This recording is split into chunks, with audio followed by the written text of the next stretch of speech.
Olá! Hoje a gente vai mergulhar numa ideia muito fascinante do espiritismo. A gente vai falar sobre aquela energia invisível que parece moldar as nossas conexões. Sabe? Aquela que explica por que às vezes a gente simpatiza de cara com alguém, ou sente uma repulsa sem nem saber o porquê. É uma força que todo mundo sente, mas que poucos sabem explicar.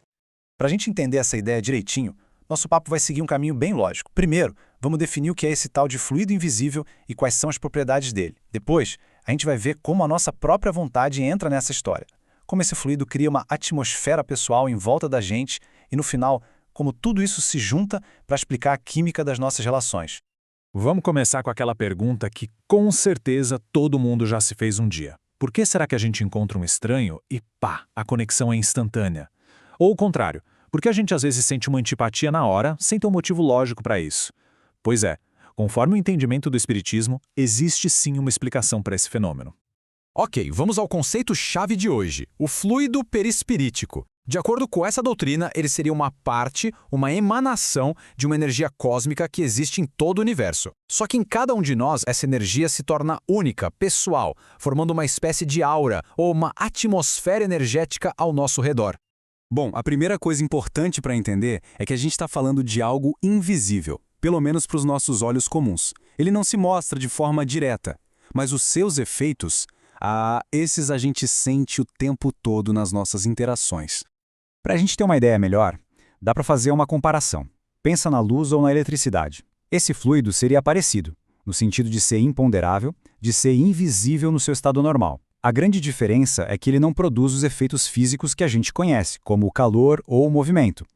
A atuação dele é em outro nível, um nível mais sutil, o das sensações. E as propriedades que são descritas para esse fluido são bem impressionantes. Dizem que é uma energia que conseguiria atravessar qualquer barreira material. E mais, a doutrina descreve que ele tem cores diferentes, que mudam de pessoa para pessoa, e que essas cores poderiam ser vistas por quem tem uma percepção mais aguçada, como em um estado de sonambulismo. Certo, então existe essa energia. Mas quem está no comando? Quem controla isso? A resposta, segundo essa doutrina, é ao mesmo tempo simples e muito poderosa. A nossa própria vontade. É isso mesmo, a vontade seria o motor, o leme que direciona essa força toda. E essa citação resume tudo de um jeito perfeito. Não se trata de uma força externa que age por acaso. O princípio mais poderoso que atua sobre esse fluido é a vontade humana. É o nosso pensamento direcionado, a nossa intenção. E isso muda tudo, né? Então, como é que isso funcionaria na prática? Bom, a vontade agiria de três maneiras principais.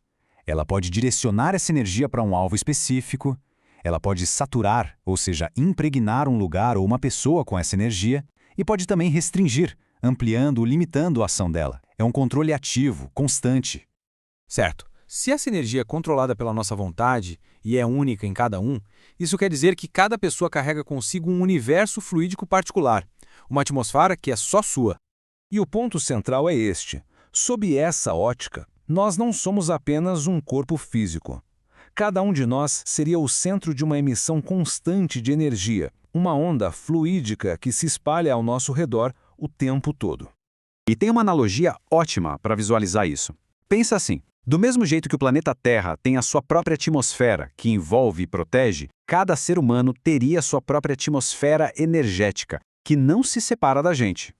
E essa outra imagem é ainda mais pessoal. É como a concha do caracol. Faz parte do ser, a gente carrega para todo lugar, ela define o nosso espaço pessoal e energético por onde quer que a gente vá. E agora a gente chega na parte que talvez seja a mais prática de todas.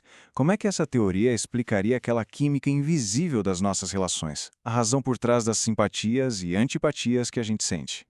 Aqui, a ideia fica bem clara. É basicamente uma questão de sintonia. Quando as atmosferas fluídicas de duas pessoas entram em harmonia, o resultado é a atração, uma sensação boa, que a gente chama de simpatia. Agora, quando existe um desacordo energético, o resultado é a repulsão, uma sensação estranha, desconfortável, que a gente percebe como antipatia. É como uma dança invisível de energias acontecendo.